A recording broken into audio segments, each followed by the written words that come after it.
Salah Abdeslam sat expressionless as the judge delivered the verdicts. The only surviving suspected attacker was found guilty of terrorism and murder and sentenced to life in prison without parole. During the trial, the Belgian-born Frenchman said that he had decided not to blow himself up. But the judge said the court considered that the explosive vest had malfunctioned. Abdeslam's childhood friend Mohamed Abrini, who drove him from Paris to Brussels on the night of the attacks, was also given a life sentence.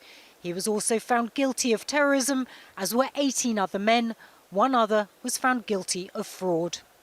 The sentences are not excessive. They reflect the events and those behind them. I think it's a satisfying moment for everyone and for the justice system. It was nearly 7 years ago that 10 attackers rampaged across Paris, killing people in cafes, the Bataclan concert hall and outside France's national sports stadium.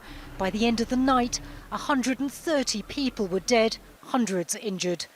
ISIL claimed responsibility. Across France, there was shock and grief. The trial into the Paris attacks was the biggest in French history. It lasted nearly 10 months. Hundreds of witnesses testified, and while some victims chose to stay away, others came to the court nearly every day. Mohamed Amgar was injured when an attacker blew himself up outside the stadium. He says he found it helpful to attend the trial most days. Now it's over, he hopes that he can move forward. I will close the book and I will go on in my life. I will try to keep going.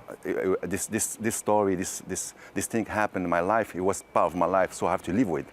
I have no choice, so I have to live with it. I accept it. Before, it was very hard for me to accept it, but I have to accept it. Now it's part of me.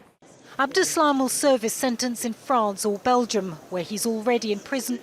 For the victims, survivors and their relatives, the verdicts won't change the past, bring back loved ones or heal their suffering. But for some, there will at least be a sense that finally justice has been served. Natacha, Butler, Al Jazeera, Paris.